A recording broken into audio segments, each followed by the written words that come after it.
참으로 훌륭하구나. 나비의 날개가 살아있는 듯하다. 임금님조차 감탄한 소녀의 기막힌 바느질 솜씨에 경연장이 발칵 뒤집혔습니다. 그런데 모두가 환호하는 순간 심사를 맡은 상궁만은 사시나무 떨듯 공포에 질려 있습니다. 과연 소녀의 바늘 끝에는 어떤 충격적인 비밀이 숨겨져 있을까요? 구름야담의 이야기가 계속될 수 있도록 구독과 좋아요로 응원의 마음을 보태주세요. 자, 그럼 오늘도 감동적인 옛날 이야기 지금 바로 시작합니다. 옛날 옛적 한양에서 멀리 떨어진 깊은 산골 주막에 은실이라는 소녀가 살고 있었습니다. 혹독한 겨울날이었지요. 하늘에서 눈발이 거세게 휘몰아치고 바람은 주막의 나무 기둥을 흔들어댔습니다. 은실은 부엌 한 구석에 웅크리고 앉아 언손을 호호 불며 설거지를 하고 있었지요. 주막 주인은 은실을 구박덩어리로 여겼습니다. 이것아, 그릇에 기름기가 그대로 남아있구나. 다시 해. 주인의 고함 소리가 들려올 때마다 은실의 작은 어깨가 움츠러들었지요. 하지만 밤이 되면 은실에게도 작은 위안이 있었습니다. 손님들이 벗어놓은 해진 옷가지를 몰래 가져다가 남몰래 기워주는 일이었지요. 은실의 바느질은 예사롭지 않았습니다. 단순히 찢어진 곳을 꿰매는 것이 아니라 옷의 수명을 되살리는 마법과 같았지요. 눈보라가 더욱 거세게 몰아치는 밤, 은실은 등잔불 하나에 의지하여 바늘을 들었습니다. 언 손끝이 떨렸지만 바늘을 잡은 순간만큼은 은실의 눈빛이 달라졌습니다. 이튿날 아침 묵직한 보찜을 짊어진 박물장수 할머니가 주막으로 들어왔습니다. 주인장 방 하나 내주시구려. 할머니의 목소리는 우렁차고 힘이 있었지요. 온 천지를 떠돌며 물건을 팔아온 사람답게 말씨도 거침없었습니다. 할머니는 방에 짐을 풀고 마루에 앉아 쉬고 있었습니다. 그러다 문득 부엌 쪽을 바라보았지요. 은실이 해진 적삼을 깁고 있는 모습이 눈에 들어왔습니다. 할머니의 눈빛이 번쩍 빛났습니다. 할머니는 오랜 세월 1000가지 바느질을 보아온 사람이었지요. 은실의 손놀림이 예사롭지 않다는 것을 단번에 알아챘습니다.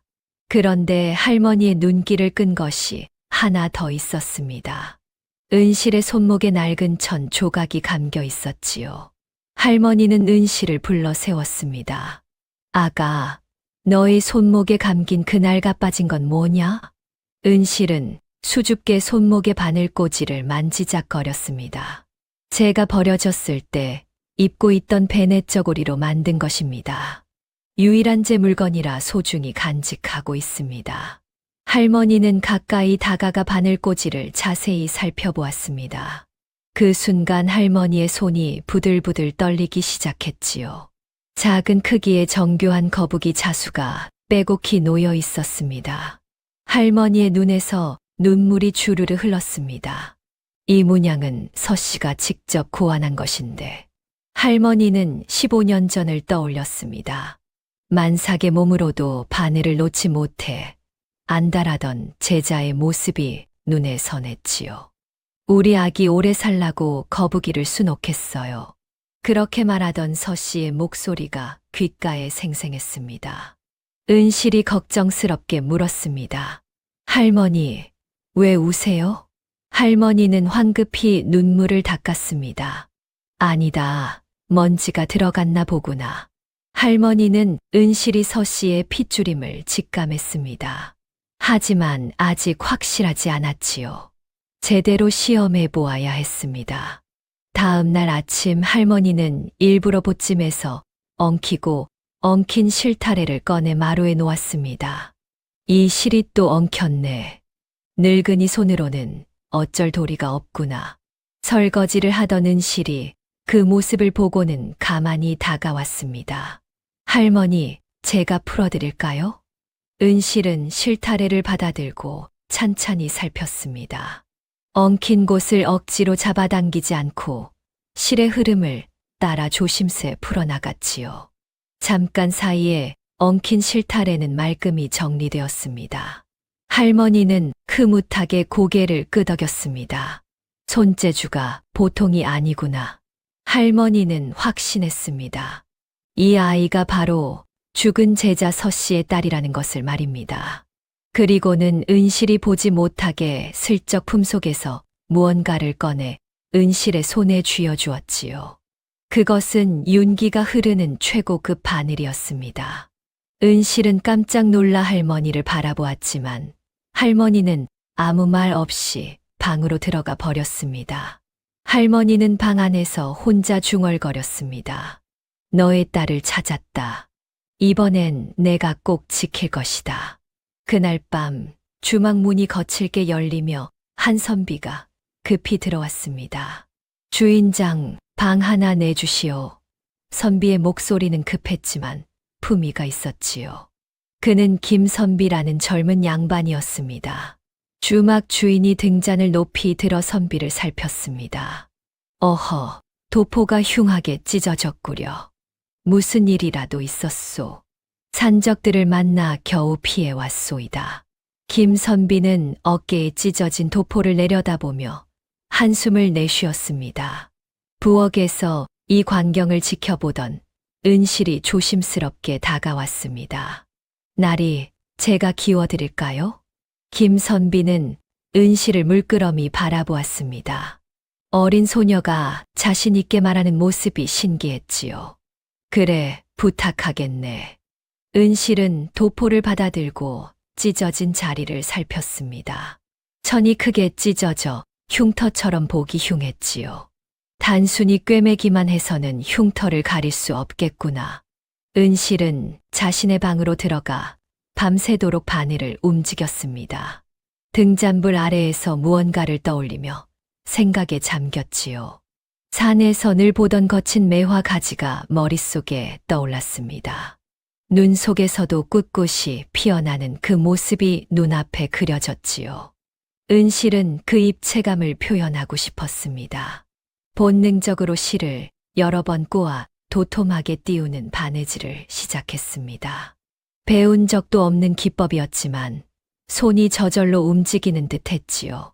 똥이틀 무렵 은실은 도포를 완성했습니다. 어깨에 찢어진 자리에는 매화 꽃송이가 마치 살아 숨쉬듯 피어 있었습니다. 아침에 깨어난 김선비는 도포를 받아들고 온몸에 전율이 흘렀습니다. 매화가 평면이 아니라 입체적으로 솟아올라 있었습니다. 마치 진짜 매화가 옷감 위에 앉아 있는 듯 했지요.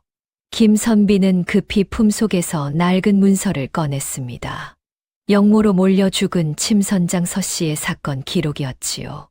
떨리는 손으로 기록을 펼쳤습니다. 실을 띄워 입체감을 주는 독특한 기법이라 적혀 있구나. 김선비는 기록의 그림과 도포의 매화를 번갈아 보았습니다. 똑같았습니다. 김선비의 심장이 두근거렸습니다. 글로만 보던 죽은 자의 기술이 실제하다니. 선비는 은실을 다시 바라보았습니다. 이 산골 소녀가 15년 전 묻힌 진실을 밝혀줄 결정적 열쇠임을 직감했지요. 너의 이름이 무엇이냐?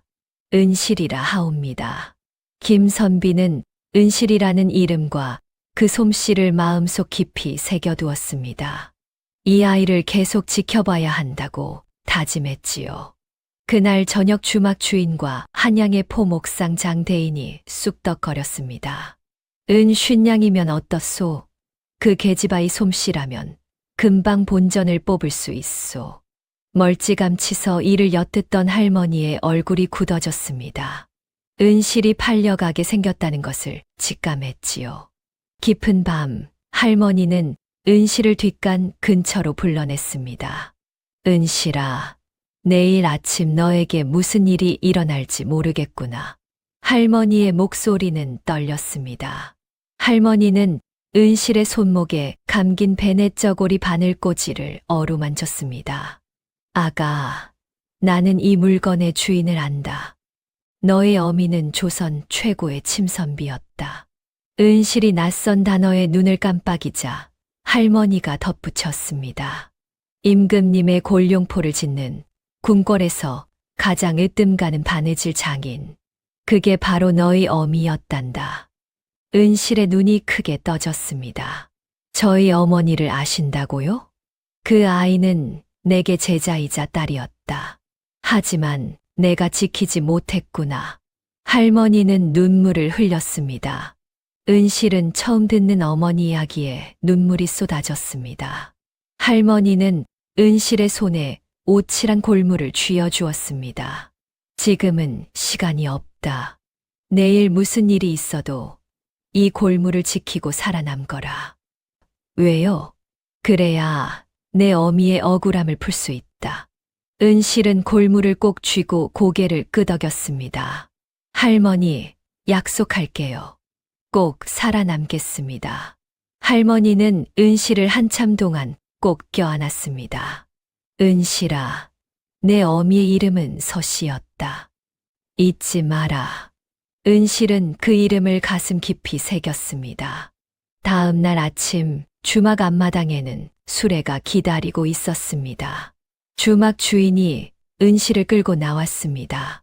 장대인, 약속대로 데려가시구려. 장대인은 은자 50냥이 든 주머니를 주인에게 던졌습니다. 손재주가 확실하니 본전은 뽑겠구만. 은실은 필사적으로 소리쳤습니다. 싫어요. 저는 가지 않겠어요. 하지만 장정 둘이 은실을 수레에 실어버렸지요. 수레가 요란한 소리를 내며 움직이기 시작했습니다. 멀리서 이 광경을 지켜보던 박물장수 할머니는 주먹을 불끈 쥐었습니다. 바로 그때 주막 한 구석에서 김선비가 나왔습니다. 선비도 은실이 끌려가는 것을 보고 있었던 것입니다. 할머니와 김선비의 눈이 마주쳤습니다. 할머니는 선비의 어깨를 보는 순간 소스라치게 놀랐지요. 선비의 도포에 수놓아진 매화가 눈에 들어왔기 때문입니다. 할머니는 다급하게 김선비의 옷자락을 잡았습니다. 나리, 이 귀한 자수를 누가 놓았소? 설마 방금 끌려간 그 아이요.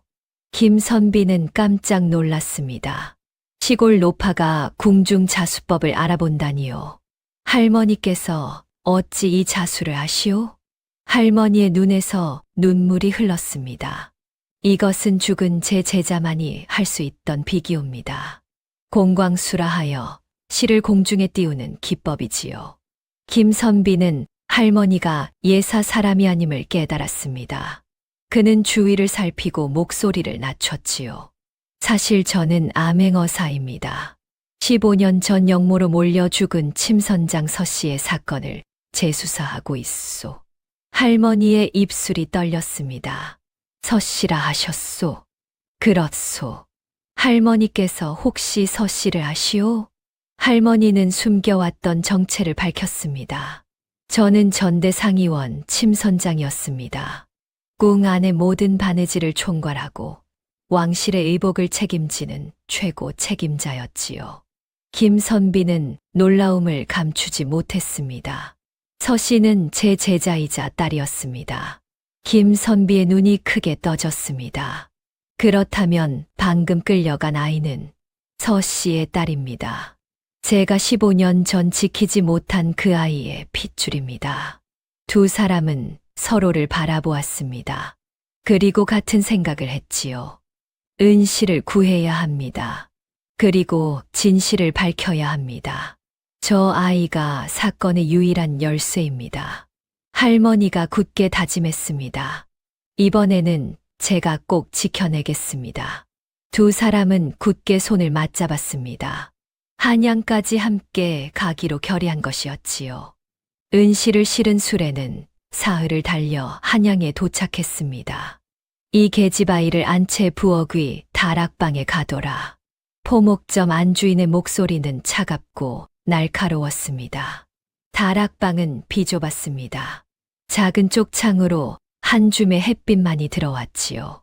하인들이 사다리를 치워버리자 은실은 완전히 갇힌 신세가 되었습니다.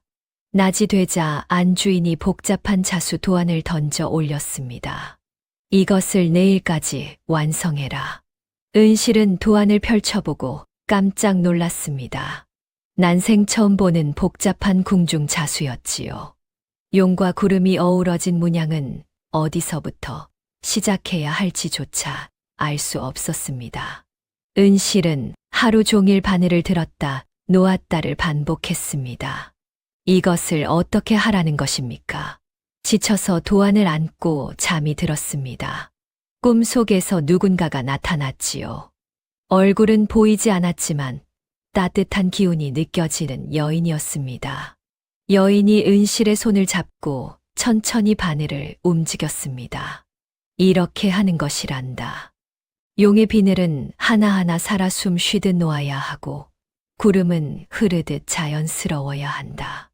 은실은 꿈속에서 손끝의 감각을 하나하나 느꼈습니다. 은실아, 너는 할 수 있다. 내 안에 이미 모든 것이 흐르고 있단다.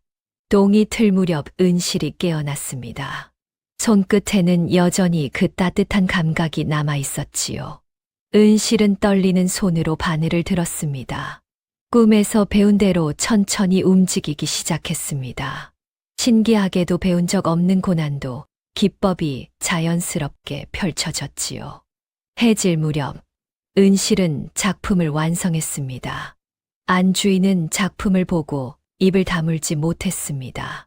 좋아, 앞으로도 계속 이런 것을 만들어라.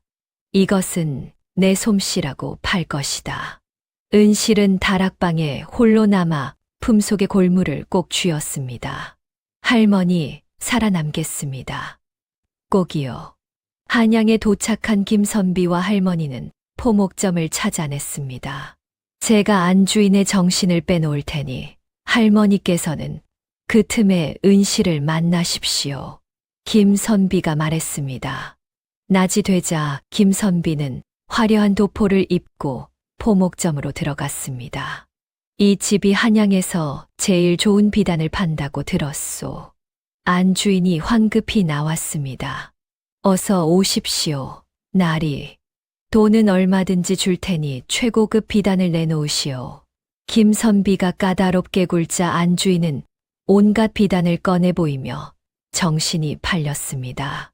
바로 그때 할머니가 뒷문으로 조용히 들어와 부엌으로 향했습니다. 장독대를 밟고 올라가 다락방 문을 밀었지요. 다락방 구석에서 바느질하던 은실이 고개를 들었습니다. 할머니, 은실은 와락 달려가 할머니를 껴안았습니다. 참았던 눈물이 쏟아졌지요. 은실아, 고생 많았구나. 할머니도 눈물을 흘렸습니다. 할머니는 품속에서 꿀떡을 꺼내 은실의 입에 넣어 주었습니다. 시간이 많지 않았습니다. 할머니가 물었습니다. 은실아, 너가 주막에서 선비의 옷에 수놓은 매화를 기억하느냐? 네, 그때 손이 저절로 움직이는 것 같았어요. 할머니의 눈에서 눈물이 흘렀습니다. 그것이 바로 내 어미의 비기인 공광수란다. 실을 공중에 띄워 입체감을 주는 기법이지. 할머니는 품속에서 작은 보자기를 꺼냈습니다. 그 안에는 낡은 자수 조각이 들어 있었지요. 이것은 내 어미 서씨가 남긴 것이다. 은실은 숨을 멈추고 매화와 나비가 수놓인 자수를 바라보았습니다. 마치 살아 숨 쉬는 듯 했지요. 내가 본능적으로 한 그 기법을 이제는 완벽하게 익혀야 한다. 할머니가 자수 조각을 은실의 손에 쥐어 주었습니다. 은실은 자수 조각을 조심스럽게 만지작거렸습니다. 실의 결이 바늘의 흐름이 손끝으로 전해졌지요. 아래층에서 발소리가 들렸습니다. 이것을 간직하고 매일 연습하거라. 완벽하게 익히는 것이다. 할머니가 말했습니다. 할머니, 또 올 거죠? 그럼 반드시 온다. 그리고 너를 여기서 꺼내줄 것이다. 할머니는 사다리를 타고 내려가 뒷문으로 조용히 빠져나갔습니다. 은실은 어머니의 자수 조각을 가슴에 꼭 안았습니다. 어머니, 제가 완벽하게 익히겠습니다. 그날부터 은실의 밤은 달라졌습니다. 낮에는 안주인이 시킨 옷을 지었고, 밤이 되면 어머니의 자수 조각을 꺼내 연습했지요. 바늘을 1000번, 10,000번 찔렀습니다. 손끝이 부르트고 피가 났지만 은실은 멈추지 않았습니다. 며칠이 지나자 변화가 일어났습니다. 본능이 기술이 되는 순간이었지요. 은실은 이제 원할 때마다 자유자재로 공광술 구사할 수 있게 되었습니다. 어느 날 밤 지붕 기와 틈새로 호랑나비 한 마리가 날아들어왔습니다. 노란색과 검은색이 어우러진 아름다운 나비였지요. 나비는 은실의 손등에 가만히 앉았습니다. 은실은 숨을 죽이고 나비를 바라보았습니다. 날개의 무늬가, 날개짓의 움직임이 눈에 또렷이 들어왔지요. 이 아름다움을 담고 싶다. 어머니의 기법으로. 나비가 날아간 후 은실은 낡은 천 조각을 꺼냈습니다. 그리고 밤새도록 바늘을 움직이며 이제는 완벽하게 익힌 공광술을 응용했습니다. 똥이틀 무렵 작품이 완성되었습니다. 하얀 천 위에 호랑나비가 입체적으로 솟아올라 있었지요. 천을 살짝 흔들자 나비의 날개가 파르르 떨렸습니다. 주막에서 본능으로 한 것을 이제는 완벽하게 제 것으로 만들었구나. 그때 다락방 문틈에서 인기척이 났습니다.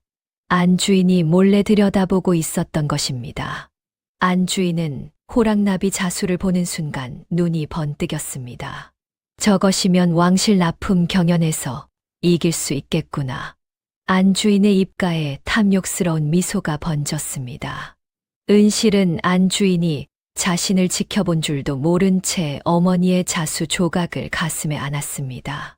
어머니, 제가 해냈어요. 어머니의 기술을 완벽하게 익혔어요. 며칠 후 한양 장안에 방이 붙었습니다. 왕실 납품 경연 대회를 연다. 조선 팔도의 솜씨 좋은 침선비들은 모두 모이라. 포목점 안주인은 이 소식을 듣고 눈빛이 번뜩였습니다. 이번이 기회다. 안주인은 다락방으로 올라가 은실을 불렀습니다. 너 호랑나비 그림을 다시 그려라. 더 크고 화려하게 말이다. 은실은 고개를 끄덕이고 밤새도록 도안을 그렸습니다. 정성을 다해 호랑나비의 날개 하나하나를 그려냈지요.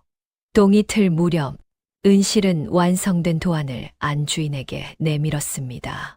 안주인은 도안을 받아들고 찬찬히 살펴보았습니다. 이것이면 충분하겠구나. 그런데 안주인의 다음 말이 은실을 얼어붙게 만들었습니다. 이 도안은 내가 경연에 출품하겠다. 은실은 깜짝 놀라 안주인을 바라보았습니다. 그것은 제가 만든 것인데요. 네가 만들었다고? 안주인이 비웃었습니다. 너는 내 집의 종이다. 내가 만든 것은 모두 내 것이야. 아닙니다. 그것은 제 것입니다. 은실이 소리쳤습니다. 안주인의 얼굴이 일그러졌습니다. 감히 주인에게 대드느냐?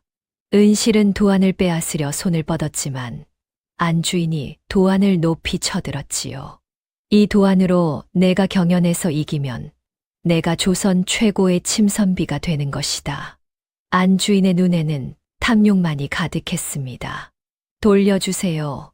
그것은 제가 밤새 정성을 다해 만든 것입니다. 은실이 울부짖었습니다. 입 닥쳐. 안주인이 은실의 뺨을 때렸습니다. 은실은 바닥에 쓰러졌지만 다시 일어나 안주인에게 달려들었습니다. 안 돼요. 그것만은 안 됩니다. 안주인은 하인들을 불렀습니다. 이것을 광에 가둬라. 경연이 끝날 때까지 밥도 주지 마라. 하인들이 은실을 붙잡아 끌고 갔습니다. 은실은 발버둥 쳤지만 소용없었지요. 놓으세요. 제 도안을 돌려주세요. 은실의 외침이 포목점에 울려 퍼졌습니다. 하지만 안주인은 도안을 품에 꼭 안고 만족스러운 미소를 지었습니다. 이제 나도 궁궐에 들어갈 수 있겠구나. 은실은 캄캄한 광 안에 갇혔습니다. 캄캄한 어둠 속에서 은실은 무릎을 끌어안고 울었습니다. 할머니, 어머니. 은실의 목소리는 떨렸습니다. 제가 만든 것을 빼앗겼어요. 은실은 품속의 황금 골무를 꺼내 꼭 쥐었습니다.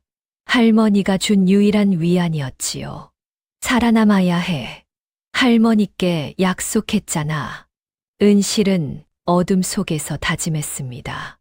밖에서는 안주인이 경연 준비로 분주했습니다. 은실이 그린 도안을 들고 다니며 자랑하고 있었지요. 이것은 내가 직접 고안한 독창적인 호랑나비 문양이요. 안주인의 거짓말은 계속되었습니다. 경연 당일 궁궐 경연장은 조선팔도에서 모인 사람들로 북적였습니다. 안주인은 화려한 옷을 차려입고 당당하게 들어왔지요. 그 뒤로 짐을 든 은실이 고개를 숙인 채 따라왔습니다. 광에 갇혀있던 은실을 끌고 온 것이었습니다. 안주인 혼자서는 바느질을 할 수 없었기 때문이지요. 너는 절대 소리 내지 마라. 네가 만든다는 것이 들키면 우리 둘 다 죽는다. 안주인이 은실을 협박했습니다. 경연이 시작되었습니다. 왕이 높은 자리에 앉아 내려다보고 있었지요. 심사위원석에는 최상궁이 앉아 있었습니다. 자, 이제 시작하시오. 내관이 시작을 알렸습니다. 참가자들이 자리에 앉아 바느질을 시작하려 할 때 안주인이 갑자기 소리쳤습니다. 잠깐만요. 안주인이 일어섰습니다. 저희 바느질 비법은 가문 대대로 내려오는 비기입니다. 남이 보면 부정을 탈까 두렵사옵니다. 사람들이 수군거리기 시작했습니다. 무슨 비기가 그리 대단하다고? 안주인은 또 말했습니다. 그리고 바람 때문에 실이 날릴까 걱정되옵니다. 병풍을 둘러주시면 감사하겠나이다. 안주인이 공손히 청했습니다. 주최 측은 어쩔 수 없이 팔폭자수 병풍을 가져와 안주인의 자리를 둘러쳤습니다. 병풍 안은 밖에서 전혀 보이지 않았습니다. 병풍이 쳐지자마자 안주인은 화로 옆에 편하게 누웠습니다. 그리고 은실을 병풍 안쪽 구석으로 밀어 넣었지요. 빨리 시작해라. 안주인이 낮은 목소리로 협박했습니다. 은실은 작은 등잔불 하나에 의지해 바늘을 잡았습니다. 손이 떨렸지요. 밖에서는 고상한 자수 병풍만 보였지만 그 안에서는 은실의 피 말리는 사투가 시작되었습니다. 은실은 비단을 펼치고 바늘을 들었습니다. 관중석 한 구석에서 김선비와 할머니가 이 광경을 지켜보고 있었습니다. 저 안에 은실이가 있습니다. 할머니가 이를 갈았습니다. 김선비도 주먹을 불끈 쥐었습니다. 조금만 기다리십시오. 때가 올 것입니다. 병풍 안에서 은실의 바늘이 움직이기 시작했습니다. 어둡고 좁은 공간에서 등잔불 하나의 희미한 빛만으로 은실은 나비를 수놓기 시작했습니다. 안주인은 화로 옆에서 편하게 쉬며 가끔 은실을 쳐다보았습니다. 빨리 해라. 시간이 없다. 은실의 이마에서 땀이 흘렀지만 손은 멈추지 않았습니다. 바늘이 비단을 지나갔습니다. 한 땀, 한 땀, 정성을 다해 수를 놓았지요. 나비의 날개가 비단 위에 피어났습니다. 입체적으로 솟아올라 마치 진짜 나비가 비단 위에 앉아 있는 듯 했습니다. 은실의 손은 무아지경에 빠진 채 바늘을 움직였지요. 시간이 얼마나 흘렀는지 알 수 없었습니다. 그만, 시간이 다 됐다. 내관의 목소리가 들렸습니다. 빨리 내놔. 안주인이 작품을 낚아챘습니다. 은실은 재빨리 구석으로 물러나 몸을 숨겼습니다. 안주인은 작품만 들고 병풍 밖으로 나갔지요. 병풍은 그대로 쳐져 있었습니다. 완성하였나이다. 안주인이 높은 곳을 향해 절했습니다. 심사위원들이 작품을 살피기 위해 다가왔습니다. 그 중에서도 최상궁이 가장 먼저 안주인의 작품을 받아들었지요. 최상궁은 비단을 펼쳤습니다. 그 순간 최상궁의 얼굴이 하얗게 질렸습니다. 평범한 자수가 아니었지요. 이것은 최상궁의 손이 떨렸습니다. 최상궁은 비단을 더 가까이 들여다보았습니다. 입체적으로 수놓아진 날개는 마치 살아있는 듯 했지요. 이 기법은 실을 꼬아 공중에 띄우는 공광수. 관중석이 술렁거렸습니다. 최상궁의 반응이 심상치 않았기 때문이지요. 최상궁은 천천히 안주인을 바라보았습니다. 이것을 네가 만들었다는 것이냐? 안주인은 자신 있게 대답했습니다. 그렇사옵니다. 상궁마마. 최상궁의 눈빛이 날카로워졌습니다. 공광수는 15년 전 죽은 서씨만이 할 수 있던 것인데 최상궁은 안주인 뒤에 처진 병풍을 물끄러미 바라보았습니다. 무언가가 이상했지요.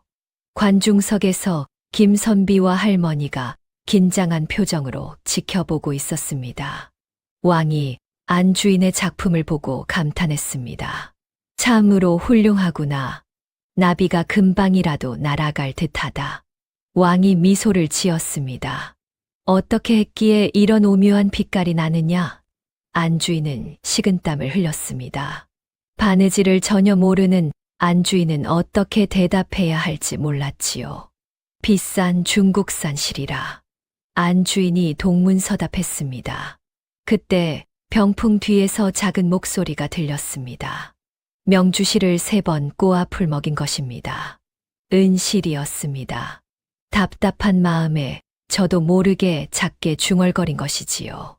관중석 한 구석에 있던 김선비의 귀가 번쩍 열렸습니다. 귀 밝은 그는 은실의 목소리를 놓치지 않았지요. 김선비가 벌떡 일어났습니다. 전하, 그 자의 대답은 거짓이옵니다.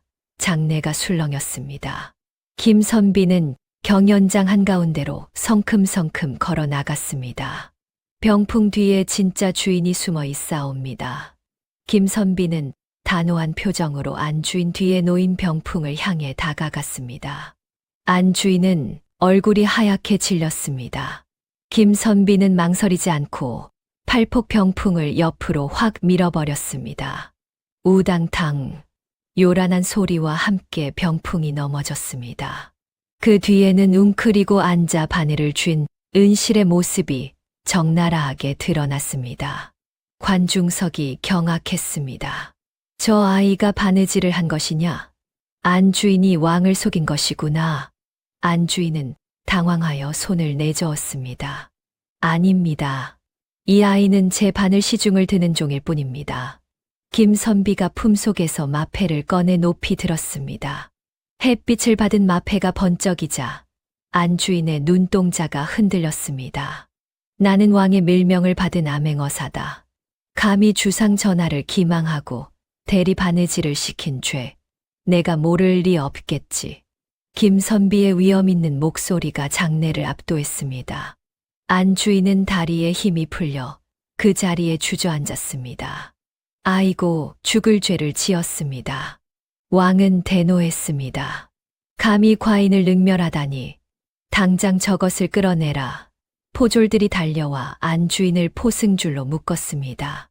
안주인은 끌려가며 비명을 질렀지요. 김선비는 두려움에 떠는 은실에게 다가갔습니다. 그리고 부드러운 눈빛으로 말했지요. 이제 숨지 않아도 된다. 은실은 김선비를 올려다보았습니다. 눈에서 눈물이 주르르 흘렀습니다. 김선비가 왕에게 정중히 고했습니다. 전하, 이 아이는 죄인이 아니옵니다. 주인의 강압에 따랐을 뿐이옵니다. 최상궁이 은실을 뚫어져라 바라보고 있었습니다. 그 솜씨가, 그 공광수가 너무도 익숙했지요. 전하, 저 아이를 신문해야 하옵니다. 최상궁의 목소리가 차가웠습니다. 김선비는 은실을 죄인이 아닌 사건의 핵심 증인으로 보호하며 일으켜 세웠습니다. 관중석에서 할머니가 눈물을 흘리며 은실을 바라보았습니다. 은실은 경연장 한가운데 무릎을 꿇고 있었습니다. 왕이 높은 곳에서 은실을 내려다보았습니다.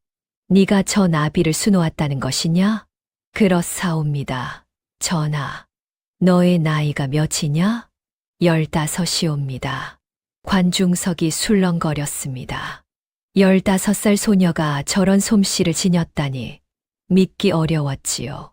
최상궁이 나섰습니다. 전하, 저 아이는 사람들을 속이고 거짓으로 바느질한 죄인이옵니다. 마땅히 벌을 받아야 하옵니다. 김선비가 앞으로 나섰습니다. 전하, 이 아이는 주인의 강압에 따랐을 뿐이옵니다. 이 아이의 천재적인 재능은 죄가 없사옵니다. 왕은 은실을 물끄러미 바라보았습니다. 15살 소녀의 눈에는 두려움과 함께 무언가 단단한 것이 담겨 있었지요. 공광수라 하였느냐? 상궁, 그것이 무엇이냐? 최상궁의 얼굴이 굳어졌습니다. 15년 전 서씨라는 침선비가 쓰던 비기옵니다. 하오나 그 자는 영모로 죽었사옵니다. 그렇다면 저 아이는 어찌 그 비기를 알고 있느냐? 은실이 떨리는 목소리로 대답했습니다. 박물장수 할머니께서 가르쳐 주셨나이다. 그분은 제 어미가 남긴 자수 조각을 갖고 계셨습니다. 왕은 흥미로운 표정을 지었습니다. 재미있구나. 왕은 잠시 생각하더니 입을 열었습니다. 과인이 시험을 하나 내리겠다. 저 아이와 최상궁이 공개 대결을 펼치도록 하라. 관중석이 술렁거렸습니다. 최상궁의 얼굴이 일그러졌습니다. 어찌 겁이 나느냐? 왕이 물었습니다. 최상궁은 이를 악물었습니다. 아니옵니다, 전하. 왕이 말했습니다. 이 아이가 이기면 죄를 용서하고 지면 벌을 받도록 하겠다. 관중석에서 할머니가 두 손을 모았습니다. 은실아, 할 수 있다. 너 안에 어미의 피가 흐르고 있다. 왕이 말했습니다. 내일 이 시각에 다시 모이도록 하라. 최상궁은 은실의 뒷모습을 노려보았습니다. 감히 서씨의 딸이 내 앞에 나타나다니. 대결 전날 밤, 한 그림자가 경연장으로 몰래 들어왔습니다. 최상궁이었지요. 최상궁은 은실의 재료가 놓인 곳으로 다가가 홍화염료 단지를 들었습니다. 이것만 없으면 최상궁은 염료 단지를 바닥에 내리쳤습니다. 단지가 깨지며 붉은 염료가 쏟아졌지요. 그뿐만 아니라 은실의 바늘도 부러뜨렸습니다. 고작 15살짜리가 감히. 최상궁은 흔적을 지우고 빠져나갔습니다. 같은 시각 김선비의 은신처. 김선비와 할머니가 마주 앉아 있었습니다. 내일이면 진실이 밝혀질 것입니다. 할머니는 한참을 침묵하다 떨리는 목소리로 말했습니다. 날이 서씨는 내게 제자가 아니라 딸이었습니다. 고아였던 서씨를 거두어 친딸처럼 키웠습니다. 할머니는 피를 토하듯 과거를 꺼냈습니다. 15년 전 서씨는 출궁하여 이인우라는 선비와 혼인했습니다. 만삭이었지요. 하지만 왕께서 특명을 내리셨습니다. 최상궁의 솜씨가 예전만 못하다며 서씨를 다시 불러 골룡포를 짓게 하신 것입니다. 할머니의 눈에서 눈물이 흘렀습니다. 만삭의 몸으로 서씨는 밤낮으로 골룡포를 지었습니다. 그런데 왕께서 입으시다 옥체의 피를 보셨습니다. 깃 속에 부러진 바늘, 조각이 숨겨져 있었던 것입니다. 서씨는 대역죄인으로 몰렸습니다. 하지만 서씨는 그런 실수를 할 사람이 아니었습니다. 김선비가 물었습니다. 그렇다면 최상궁입니다. 질투에 눈이 먼 최상궁이 몰래 바늘 조각을 넣은 것입니다. 할머니는 계속 말했습니다. 남편 이인우는 아내를 살리려 거짓 자백을 하고 처형당했습니다. 서씨는 만삭의 몸으로 모진 고문을 당했습니다. 할머니는 더 이상 말을 잇지 못하고 흐느꼈습니다. 망가진 몸을 이끌고 도망쳐 숲에서 은실을 낳고 숨을 거두었습니다. 내가 달려갔을 때는 이미 늦었지요. 김선비는 주먹을 불끈 쥐었습니다. 할머니, 이제 진실을 밝힐 때가 왔습니다. 할머니는 눈물을 닦았습니다. 네, 내일 경연장에서 모든 것을 밝히겠습니다. 두 사람은 밤새 준비를 했습니다. 내일이면 15년의 억울함이 풀릴 것이었습니다. 다음 날 아침 경연장에는 다시 많은 사람들이 모였습니다. 내관이 대결 규칙을 발표했습니다. 각자 원하는 재료를 선택하여 옷 한 벌을 지으시오. 시간은 해가 질 때까지입니다. 재료를 고르는 시간이 되었습니다. 최상궁은 가장 먼저 재료 앞으로 다가갔습니다. 궁궐에서 가장 좋은 홍색 비단과 금실, 은실, 비취색 실까지 최고급 재료를 모두 선택했습니다. 이제 은실의 차례였습니다. 하지만 재료 더미에는 거친 광목천과 낡은 실만 남아 있었습니다. 관중석이 술렁거렸습니다. 저것으로 무엇을 만든단 말인가? 너무 불공평하지 않은가? 김선비가 항의했습니다. 이것은 너무 불공정하옵니다. 최상궁은 냉소를 지었습니다. 실력이 있으면 어떤 재료로도 명품을 만들 수 있는 법이옵니다. 은실이 조용히 말했습니다. 괜찮사옵니다. 이것으로 하겠나이다. 관중석 한 구석에서 할머니가 보찜을 풀기 시작했습니다. 15년 동안 간직해온 비장의 물건을 찾았지요. 시작, 내관이 외쳤습니다. 최상궁은 화려한 홍색 비단을 펼쳤습니다. 그리고 능숙하게 금실로 용을 수놓기 시작했지요. 은실은 거친 광목천을 만지작거렸습니다. 어머니, 저를 도와주세요. 은실도 바늘을 들었습니다. 하지만 관중석의 사람들은 고개를 저었습니다. 저 광목천으로는 아무리 솜씨가 좋아도 이길 수 없을 것이다. 김선비는 은실을 걱정스럽게 바라보았습니다. 할머니는 보자기를 품에 안고 은실을 응원했지요. 대결은 계속되었습니다. 은실은 홍화 염료 단지를 집어들었습니다. 하얀 광목천 위에 붉은 매화를 수놓으려면 붉은 염료가 필요했지요. 단지 뚜껑을 열었습니다. 그 순간 은실의 얼굴이 하얗게 질렸습니다. 단지는 바닥이 깨져 텅 비어 있었습니다. 바닥에는 말라붙은 붉은 자국만이 핏자국처럼 남아있을 뿐이었지요. 관중석이 술렁거렸습니다. 염료가 없는 모양이군. 최상궁은 비열한 미소를 지으며 보란듯이 붉은 비단실을 꺼냈습니다. 화려한 홍색 비단 위에 붉은 용을 수놓기 시작했지요. 재료도 간수 못하는 천한 것이 감히 어딜 넘보느냐. 관중석의 사람들도 수군거렸습니다. 붉은 매화에 붉은색이 없으니 끝난 싸움이군. 김선비는 발을 동동 구르며 은실을 바라보았습니다. 할머니도 애타게 은실을 바라보았지요. 은실은 망연자실하여 깨진 단지를 바라보았습니다. 어떻게? 은실의 눈에서 눈물이 흘렀습니다. 은실은 깨진 단지 조각을 집어들었습니다. 날카로운 조각이 손끝을 베었지요. 손가락에서 피가 한 방울 툭 떨어졌습니다.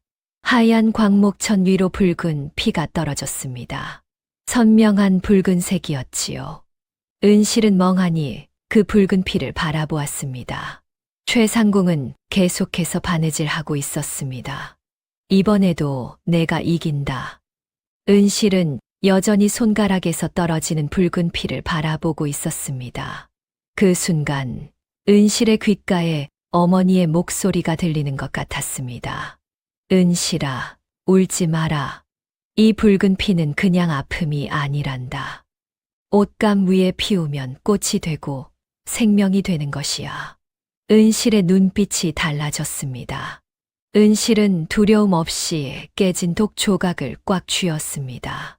손바닥에서 피가 흘렀지요. 은실은 흐르는 피를 바닥에 조금 남은 염료, 찌꺼기와 섞었습니다. 짙고 검붉은 세상에 하나뿐인 색이 만들어졌습니다. 관중석이 술렁거렸습니다. 저 아이가 무엇을 하는 것인가? 할머니는 두 손을 모으고 눈물을 흘렸습니다. 서씨야, 딸이 너를 닮았구나. 은실은 고통을 잊은 채 바늘을 들었습니다. 하얀 광목천은 차가운 눈밭이었습니다. 그 위를 지나는 붉은 실은 고난 속에 피어나는 생명이었지요. 은실의 손이 움직이기 시작했습니다. 한 땀, 한 땀, 피로 물든 시리천을 지나갔습니다. 매화 가지가 수놓아졌습니다. 거칠고 꿋꿋한 가지였지요. 그리고 그 위에 꽃망울이 맺혔습니다. 매화 꽃잎이 입체적으로 솟아올랐습니다. 바늘이 지날 때마다 신기한 일이 일어났습니다. 비릿한 피냄새 대신 은은한 매화 향기가 퍼지는 듯한 착각이 들었지요. 관중석의 사람들이 하나둘씩 은실을 주목하기 시작했습니다. 저것을 보라. 피로 꽃을 피우고 있다. 최상궁도 손을 멈추고 은실을 바라보았습니다. 얼굴이 하얗게 질렸지요. 저것은 서씨의 바느질이다. 은실의 손은 멈추지 않았습니다. 매화꽃이 하나, 둘, 셋, 눈밭 위에 피어났습니다. 은실은 마지막 매듭을 짓고 실을 끊었습니다. 하얀 광목천 위에는 붉은 매화가 선명하게 피어 있었습니다. 금방이라도 터질 듯한 꽃망울이었지요. 그것은 단순한 자수가 아니었습니다. 부모의 피눈물과 은실의 한이 꽃망울이 되어 맺힌 것이었습니다. 기괴하리만큼 아름다운 걸작이었습니다. 은실은 천을 들어 올렸습니다. 바람이 살짝 불자 매화꽃잎이 흔들렸지요. 경연장이 숨죽인 듯 조용해졌습니다. 그리고 누군가가 흐느끼기 시작했습니다. 한 사람, 두 사람, 관중석 곳곳에서 흐느낌이 터져 나왔습니다. 왕도 자리에서 일어나 은실의 작품을 바라보았습니다. 입을 다물지 못했지요. 할머니는 눈물을 흘리며 은실을 바라보았습니다. 잘했다, 은실아. 최상궁은 자신의 화려한 용을 바라보았습니다. 정교하고 아름다웠지만 차가웠습니다. 은실의 매화는 달랐습니다. 뜨거운 울림이 있었지요. 최상궁은 다리의 힘이 풀려 주저앉았습니다.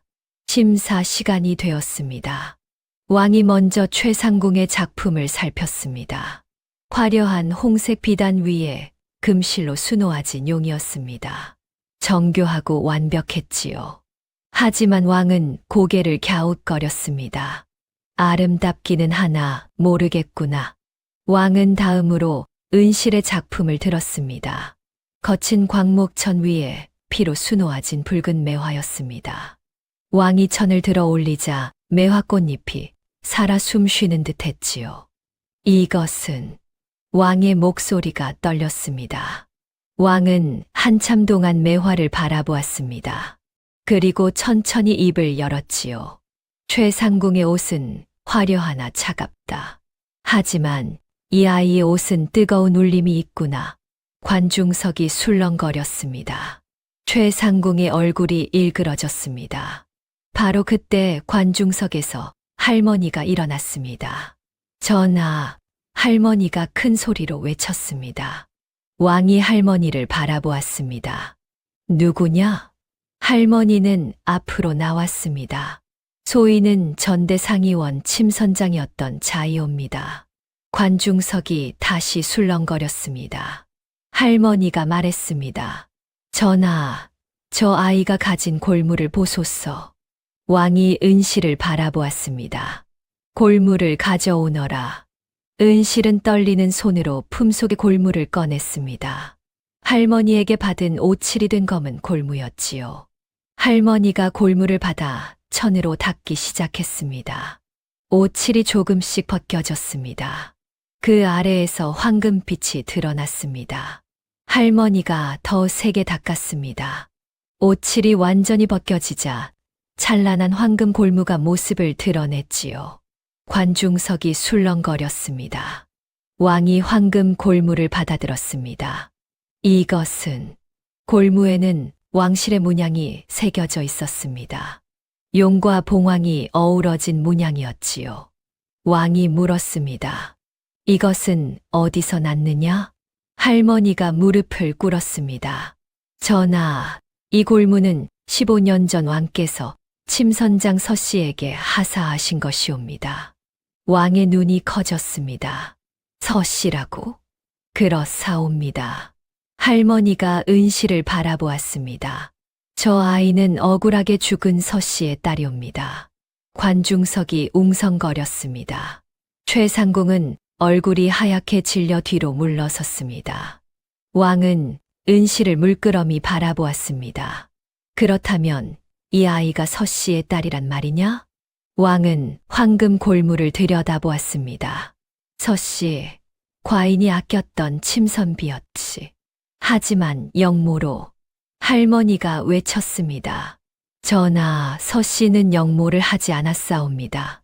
모함을 받은 것이옵니다. 지금 모든 것을 밝히겠나이다. 할머니가 최상궁을 노려보았습니다. 최상궁은 식은땀을 흘리며 입술을 깨물었습니다. 최상궁이 벌떡 일어났습니다. 전하, 이것은 거짓이옵니다. 최상궁이 외쳤습니다. 제가 서씨를 죽였다는 증거가 어디 있사옵니까? 골룡포 사건은 서씨의 실수였사옵니다. 바느질을 하다 실수로 바늘을 떨어뜨린 것이지요. 할머니가 외쳤습니다. 거짓말 마라. 서씨는 그런 실수를 할 사람이 아니다. 할머니는 천천히 보찜을 풀기 시작했습니다. 전하, 15년 전 임금님의 옥체를 찌른 바늘 조각을 아직 보관하고 계시옵니까? 왕이 고개를 끄덕이자 내관이 보관함에서 작은 비단 주머니를 가져왔습니다. 녹슨 바늘 끝이 나왔지요. 할머니는 보찜에서 낡은 반지꼬리를 꺼냈습니다. 15년 전 최상궁이 쓰다 버린 바늘을 제가 몰래 주워둔 것이옵니다. 할머니가 바늘을 들어 올렸습니다. 전하, 이것은 시중의 바늘이 아니옵니다. 용 문양이 새겨진 상의원 침선장 전용 은침이옵니다. 왕이 바늘을 살폈습니다. 정말로 바늘 귀에 작은 용 문양이 새겨져 있었지요. 이것을 맞춰보시옵소서. 왕은 15년 전의 바늘 끝과 할머니가 가져온 바늘 뒷부분을 천천히 맞춰보았습니다. 딸깍. 부러진 단면이 딱 들어맞았습니다. 바늘 귀에 용 문양이 하나로 완벽하게 이어졌지요. 경연장이 숨죽인 듯 조용해졌습니다. 왕이 최상궁을 노려보았습니다. 이것이 무엇이냐? 최상궁은 얼굴이 하얗게 질렸습니다. 할머니가 외쳤습니다. 최상궁이 자신의 은침을 일부러 부러뜨려 골룡포 깃 속에 숨겨 넣은 것이옵니다. 서씨의 천재성을 질투하여 모함한 것이옵니다. 왕이 대노했습니다. 감히 과인을 속이고 충신을 모함했단 말이냐? 최상궁은 다리의 힘이 풀려 주저앉았습니다. 움직일 수 없는 물적 증거가 눈앞에 있었습니다. 할머니가 눈물을 흘렸습니다. 서씨는 만삭의 몸으로 모진 고문을 받았사옵니다. 남편은 거짓 자백을 하고 죽었고 서씨는 도망쳐 나와 숲에서 은실을 낳고 숨을 거두었사옵니다. 왕의 얼굴이 굳어졌습니다. 최상궁의 눈에서 눈물이 흘렀습니다. 이 바늘이 15년 만에 내 심장을 찌르는구나. 왕이 호령했습니다. 최상궁을 당장 끌어내라. 대역죄인으로 다스리겠다. 포졸들이 달려와 최상궁을 포승줄로 묶었습니다. 최상궁은 끌려가며 은실을 바라보았습니다. 서씨야, 미안하다. 은실은 할머니의 품에 안겨 울었습니다. 할머니, 이제 다 끝났다. 은실아, 내 어미의 억울함을 풀었다. 왕이 은실을 불렀습니다. 은실아, 너희 부모의 명예를 회복하겠다. 그리고 너에게 조선 최고의 침선비 칭호를 내리겠다. 관중석에서 박수가 터져 나왔습니다. 왕이 말했습니다. 앞으로 궁궐에서 일하도록 하거라. 상의원 친방에 최고 자리를 주겠다. 하지만 은실은 고개를 들었습니다. 전하, 한 가지 청이 있사옵니다. 무엇이냐? 소녀는 할머니와 함께 밖으로 나가 가난한 이들의 옷을 짓고 싶사옵니다. 화려한 옷도 좋지만 해진 옷을 기워 따뜻하게 해주고 싶사옵니다. 왕은 잠시 생각하더니 미소를 지었습니다. 좋다. 너의 뜻대로 하거라. 하지만 1년에 한 번은 궁궐에 와서 과인의 옷을 지어주어야 한다. 감사하옵니다. 전하. 며칠 후 은실과 할머니는 한양의 작은 집에 자리를 잡았습니다. 문 앞에는 은실 바느질방이라는 작은 간판이 걸렸지요. 가난한 사람들이 하나둘씩 찾아왔습니다. 은실은 그들의 해진 옷을 정성껏 기워 주었습니다. 얼마입니까? 할머니가 물었습니다. 그냥 가져가세요. 제 어머니도 이렇게 하셨을 거예요. 날이 갈수록 은실의 소문이 퍼져나갔습니다. 조선 최고의 침선비가 가난한 이들을 위해 바느질을 한다는 이야기였지요. 어느 날 한 아이가 찾아왔습니다. 저도 바느질을 배우고 싶어요. 은실은 미소 지었습니다. 그래, 들어오너라. 은실은 아이에게 바늘 잡는 법부터 가르치기 시작했습니다. 해가 저물어 갔습니다. 은실은 작은 방에서 바늘을 들었습니다. 창밖으로는 한양의 저녁 풍경이 보였습니다. 사람들이 오가고 연기가 피어오르는 평화로운 모습이었습니다. 은실의 손끝에서 세상이 따뜻하게 기워지고 있었습니다. 다음 영상을 빠르게 만나보시려면 좋아요와 구독을 눌러주세요. 지금 화면에 나오는 구름야담의 더 재미있는 영상들도 함께 해주세요.